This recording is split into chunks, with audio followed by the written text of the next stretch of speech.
আলহামদুলিল্লাহ প্রত্যেকের মুখ থেকে বের হবে আলহামদুলিল্লাহি রাব্বিল আলামিন। বলুন আলহামদুলিল্লাহি রাব্বিল আলামিন আর রহমানির রহিম মালিকি ইয়াউমিদ্দিন।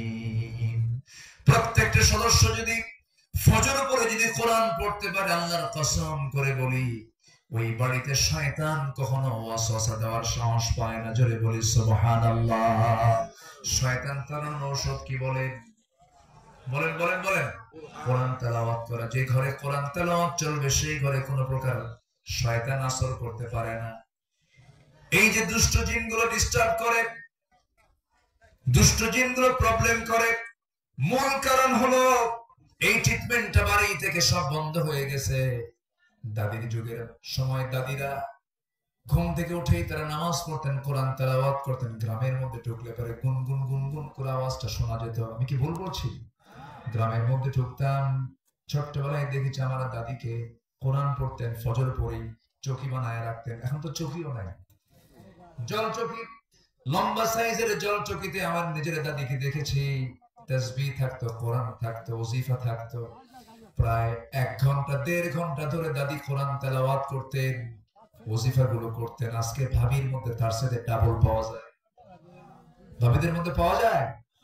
পাওয়া যায়। আমি একদিন দাদিকে বললাম, দাদি তোমার কি আল্লাহর নামগুলো মুখস্থ আছে নাকি?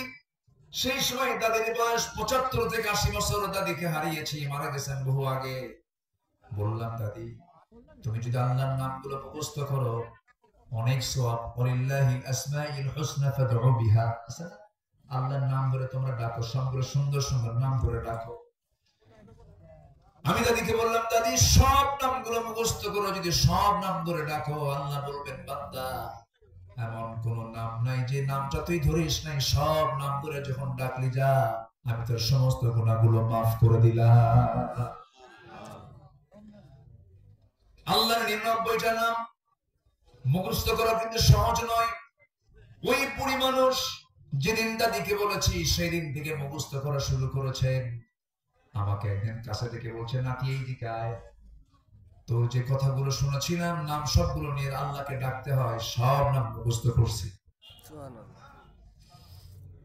দাদির পরিবারের রহমত ছিল,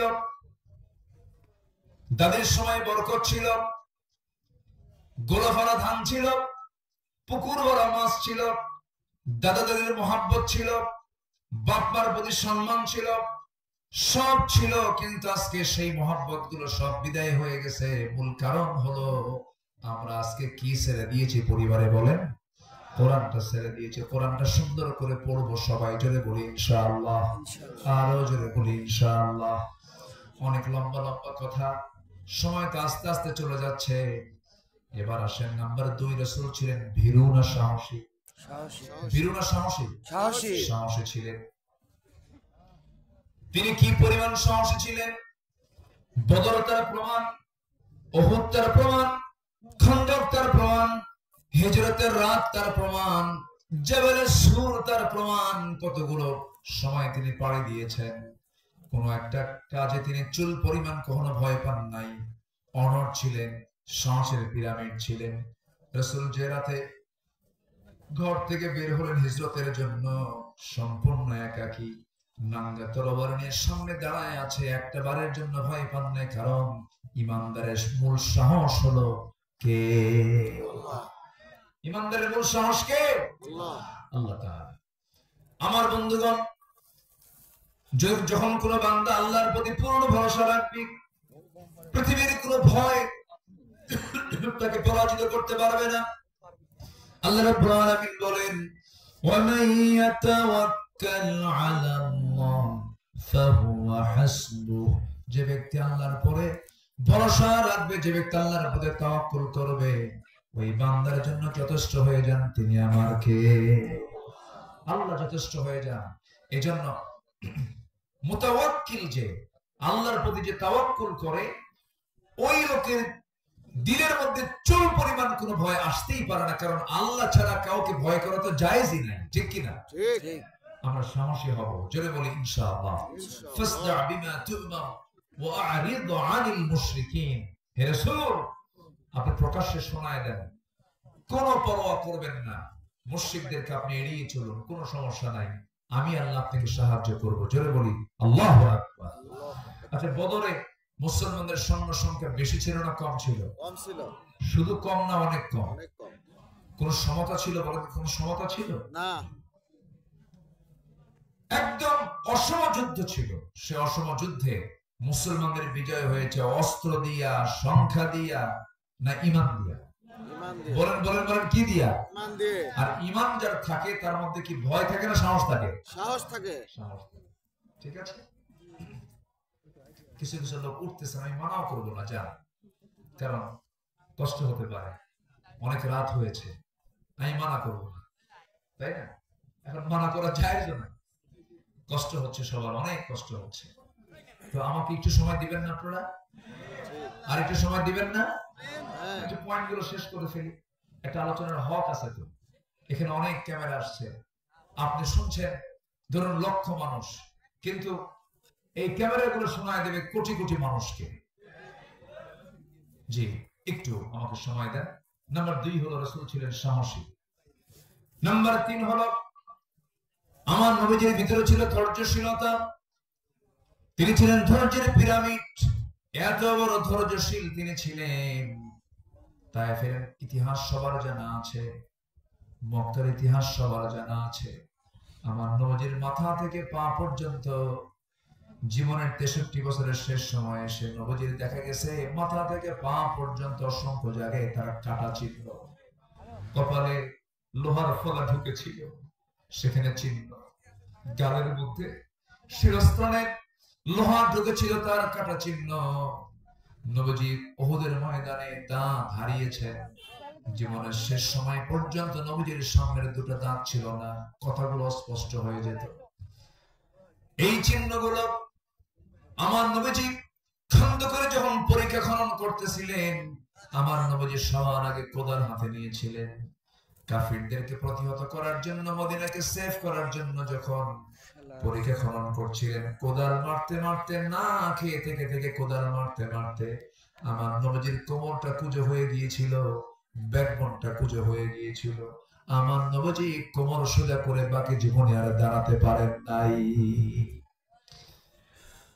আমার নবীজি কি পরিমাণ তার মধ্যে ধৈর্য ছিল। তায়েফের মানুষ মারে, তায়েফের মানুষ রক্তাক্ত করে, আমার নবীজি রক্তাক্ত চেহারা নিয়ে জিবরিলকে বলছেন, জিবরাইল, আমাকে তুমি বদদুয়া করতে বলো না, লানত করতে বলো না, তায়েফবাসী বুঝে নাই, আমি এদেরকে দিল থেকে মাফ করে দিলাম। জোরে বলি সুবহানাল্লাহ। আমার নবীজির ধৈর্য কি পরিমাণ ছিল। নবীজি আবু জেহেলকে সবচেয়ে কম দাওয়াত দিয়েছেন না বেশি দাওয়াত দিয়েছেন? বেশি দাওয়াত দিয়েছে। কি পরিমাণ ধৈর্য তার মধ্যে ছিল। রাসূলকে যে কষ্ট দিত, রাসূল তাকে মুহাব্বত করতেন, তার উল্টা করতেন, ইদফা বিল্লাতি হিয়া আহসান। আমার নবীজির চরিত্র কেমন ছিল? আমার নবীজি কেমন ছিলেন?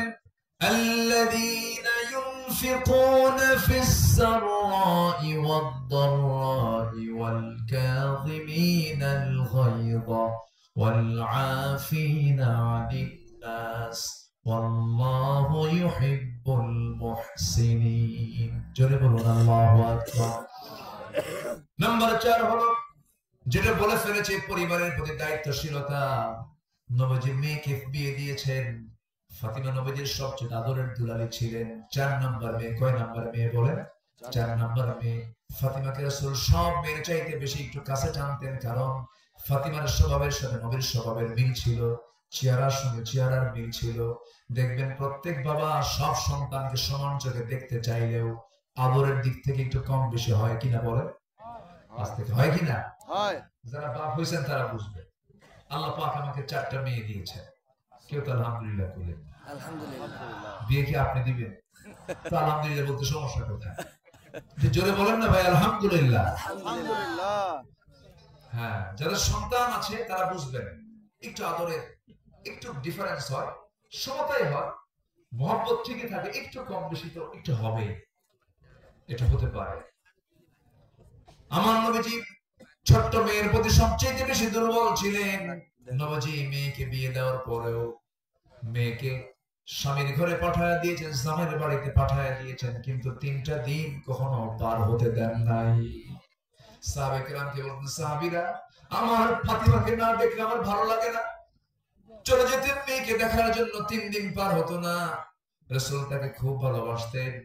যেদিন বিয়ে দিবেন, বিয়ে দেওয়ার সময় বললেন, মা পাঠায় দিলাম তোমাকে তোমার স্বামীর ঘরে যাও, স্বামীর ঘর সংসার করো। একটা কথা বলে দিচ্ছি মা, মৃত্যুর দিন পর্যন্ত যেন আমার তোমার স্বামীর বিরুদ্ধে আমার কানে একটা নালিশ যেন কানে না আসে। যাও সংসার করে খাও, এমন স্বামী তোমাকে দিয়েছি আসাদুল্লাহিল গালিব। আলী জোরে কোন সুবহানাল্লাহ। সুবহানাল্লাহ। স্বামীর বিরুদ্ধে একটা নালিশ যেন আমার কানে না আসে। এখনকার মেয়ের বাপরা কি এই করে? এই কথা বলে মেয়েকে বিয়ে দেয়, বলে যা, যদি কিছু বলে খালি ফোন দিবি, খাইয়া ফেলাবো। কি আছে না? ঠিক। না, সংসার হবে না, ধ্বংস হয়ে যাবে। বিয়ের আগে একজন নারীর অবস্থান একরকম, বিয়ের পরে একজন নারীর অবস্থা ভিন্ন রকম। স্বামীর দামটা কোন অংশে কম নয়, স্বামী গুরুত্বপূর্ণ একটা অংশ। তবে হ্যাঁ, বাপ মার সঙ্গে কোনো তুলনা করা যাবে না, বাপ মা তো বাপ মাই, কিন্তু স্বামীকে সম্মান করার দরকার আছে না নাই? আবার প্রত্যেক স্বামীর উচিত বউকে তার প্রাপ্য মর্যাদা দেওয়ার দরকার আছে না নাই? আসতে বলবেন না, আছে না নাই? হয়তো মায়েরা বলবেন, হুজুর শুধু এই ওয়াজই করলেন, আমাদের তো ওয়াজ করলেন না কিছুই। মা, ইসলাম কত সুন্দর করে কথা বলে দিয়েছে। যদি কোন স্ত্রী বলে আমার স্বামী ভালো, আল্লাহ বলবেন ওই বান্দা আমার ভালো। অতএব আপনার দাম ঠিকই আছে, আপনি যদি সার্টিফিকেট দেন আপনার স্বামীকে আল্লাহ ভালো বলবেন, তাহলে মেয়েদের দাম আছে না নাই বলেন? আচ্ছা, আবার আল্লাহ এটাও জানিয়ে দিয়েছেন, যদি কোন স্বামী বলে আমার স্ত্রী ভালো, আল্লাহ বলবেন ওই বান্দিটা আমার ভালো। অতএব পৃথিবীর সবার কাছে আগে ভালো হওয়ার চাইতে সবার আগে ভালো হব বাইরে না ভিতরে? বলেন বলেন বলেন বলেন, ভিতরে। বাইরে না ভিতরে? ভিতরে। বউয়ের কাছ থেকে সার্টিফিকেট নিতে হবে। বউ যেন কোন ক্রমে যেন বলতে না পারে আমার স্বামীটা খারাপ। তাহলে উপায় আছে বলেন? সার্টিফিকেট নিতে গেলে কি খারাপ চরিত্র দেখালে সার্টিফিকেট পাওয়া যাবে না? কি খুব জায়গা মতো দিচ্ছি, সব মাথায় রাখতে হবে এগুলো। আল্লাহ পাক কবুল করুন, জোরে বলি আল্লাহুম্মা আমিন। মেয়ে ফাতিমাকে বিয়ে দিলেন। অনেকদিন পর নবীর ঘরে এসেছেন ফাতিমা, বসে বসে নামাজ পড়ছিলেন। রাসূল বললেন, ফাতিমা বসে বসে নামাজ পড়ো কেন, তুমি যে যুবতী মেয়ে। এবার ফাতিমা বলছেন, আব্বা আমি দাঁড়িয়ে নামাজ পড়তে পারতাম, আমার সামর্থ্য আছে, কিন্তু আপনার ঘরে এসে বসে বসে নামাজ পড়ার কারণ হলো আমার একটা জামা, এই জামার পিছনে একটা সেরা অংশ আছে, সেই সেরা অংশ যদি নামাজে দাঁড়িয়ে পড়ি নামাজ আপনার দৃষ্টিগোচর হবে, আপনি দেখে ফেলবেন সেরা অংশ। আপনি যদি মনে মনে চিন্তা করেন, আরে আমার জামাই আলী আমার মেয়েকে কাপড়ে কষ্ট দেয়, এতটুকুন দোষ আমার সামনে প্রকাশ হোক এটা চাই নাই মনে করে আমি ফাতিমা বসে বসে নামাজ পড়ি। সুবহানাল্লাহ বলবেন না? আমার মায়ের এগুলো লালন করবেন। যাকে যে সম্মান দেওয়া দরকার সেই সম্মানটা আপনি দিবেন। আপনারা যারা স্বামী আছেন, যারা যে সম্মান সেই মর্যাদা দিবেন।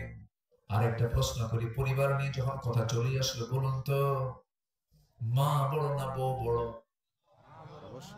অনেকে চিন্তা করে কিচ্ছু করো না, ভালো করে এখন মা বড় না বউ বড়? আবার বলেন, মা বড় না বউ বড়? মাহফিলে মা বড়, বাড়িতে বউ বড়। কি হ্যাঁ ঠিক আছে না? বাড়িতে বউ বড় হয়ে যায়, বউটার কথাকে প্রাধান্য দিয়ে মাকে ছোট করে ফেলেন না, এটা সম্পূর্ণ হারাম।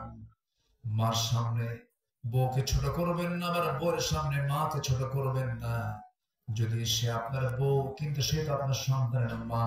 কি সে একজন সন্তানের মা? আপনার স্ত্রী হতে পারে, কিন্তু আপনার সন্তানের কি মা হয়ে গেছে, সেটা একজনের মা। অতএব আপনি নিজের মার সামনে বউয়ের কোন সম্মান করবেন না, আবার স্ত্রীর সামনে মার কোনো সম্মান করবেন না, দুজনকে দু জায়গায় সেপারেট করবেন।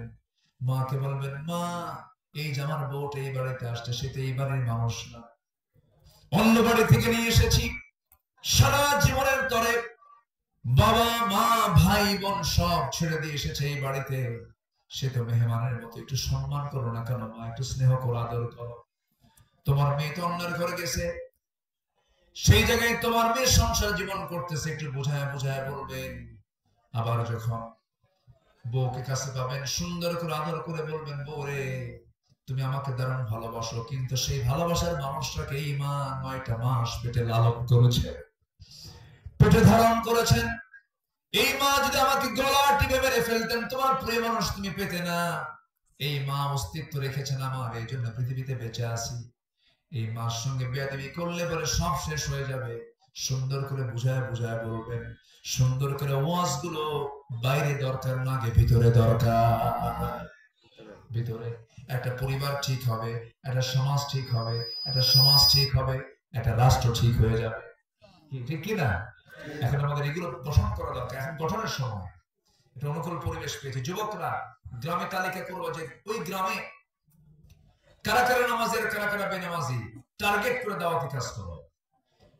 তোমার মাতব্বর তোমার গ্রামের নামাজ পড়ে না, ধমক দিও না, সুন্দর করে বুঝায় কাউ মিলে বসো, চাচা পরিবেশটা ভিন্ন হয়ে গেছে, এখন নামাজটা পড়েন। আপনার নেতৃত্ব মানে নামাজ না পড়লে কেমন হয়? বিড়ি খাওয়াটা ছাড়েন। আপনি বিড়ি খেলে তো সবাই বিড়ি খাওয়া শিখবে, আপনি নেতা, বিড়ি খাওয়া ছাড়েন, নামাজটা পড়েন। সুন্দর করে বুঝায় বলবেন। এরপরও যদি উল্টা পাল্টা করে, তোদের কথা আমি শুনবো নাকি, উল্টা পাল্টা করলে তোমরাও শক্ত কথা বলে দিবা, বেনামাজি কোন মাতব্বরের নেতৃত্ব আমরা মানি না, ঠিক কিনা? কি ঠিক আছে না? যেমন করে গণভবন দখল করছো তোমরা, তোমার গ্রামে কোন বাড়ি থেকে পর্দা ছাড়া মেয়ে বের হয়? কোন নারী কোন ঘর থেকে বেহায়া হয়ে বের হয়? সেই বাড়িকে টার্গেট করো। মুরব্বীকে বলো, চাচা ভাই আপনার মেয়ে অথবা আপনার বউ, আপনার মেয়ে এরকম বোরকা ছাড়া বের হয়, আমরা যুবক, আমাদের চোখের গোনা হয়, আমাদের অসুবিধা হয়, আমাদের কষ্ট হয়, সমস্যা হয়। এই গ্রামের বাসিন্দা হতে হলে বোরকা ছাড়া বাইরে বের হতে দেব না। আসতে কাও কেন? যুবকরা সব ঠিক হয়ে যাবে। تأمرون بالمعروف وتنهون عن المنكر من رأى منكم منكرا فليغيره بيده। হাত দিয়ে প্রতিহত করা হচ্ছে 1 নম্বর ঈমানের পরিচয় বহন করে। আল্লাহু আকবার বলেন। আল্লাহু আকবার করতে হবে। নাম্বার 5 হলো আমানতদারিতা। আমরা আমানতদারিতায় 16 আনা ঠিক থাকবো। যার আমানত ঠিক আছে তার ঈমানটা ঠিক আছে, বলি আলহামদুলিল্লাহ। আলহামদুলিল্লাহ। নাম্বার 6 হলো ন্যায় বিচারক ছিলেন আমার রাসূল। ইনসাফ কায়েম করতে হবে। ওয়াকিমুল ওয়াজনা বিল কিসতি ওয়া লা তুখসিরুল মিজান। নাম্বার 7 হলো ইতিমের হক, নিকটাত্মীয় প্রতিবেশীর হক আমরা আদায় করব। আবুদুল্লাহ ওয়া লা তুশরিকু বিহি শাইআন ওয়া বিল ওয়ালিদাইনি ইহসানান ওয়া বিযিল কুরবা ওয়াল ইয়াতামা ওয়াল মাসাকিন। জোরে বলি আল্লাহু আকবার। নাম্বার 8 হলো আল্লাহর বিধানের প্রতি শর্তহীন আনুগত্য করতে হবে। ওমা কানা লিল মুমিনিন ওয়া লা মুমিনাতিন ইযা কাদাল্লাহু ওয়া রাসূলুহু আমরান আন ইয়াকুনা লাহুমুল খিয়ারা মিন আমরিহিম ওয়া মান ইয়াসিল্লাহা ওয়া রাসূলুহু ফাকাদ দাল্লা দালালান মুবিনা। জোরে বলি আল্লাহু আকবার। নাম্বার 9 হলো আল্লাহর জন্য দ্বীনের কাজে কঠিন সিচুয়েশনও সবর ধরা, ধৈর্য ধরা। এটা আমার নবীর জীবনে একটা আদর্শ ছিল। নাম্বার 10 হলো ঈমানের পথে অবিচল থাকা। হাজারো সাইক্লোন আসুক না কেন, ঝড় আসুক না কেন, ঈমান নিয়ে আমরা হেরে যেতে চাই না, টিকে থাকতে চাই না, হেরে যেতে চাই, টিকে থাকতে চাই, টিকে থাকবো আমরা। নাম্বার 11 হলো আল্লাহর প্রতি তাওয়াক্কুল করব আমরা।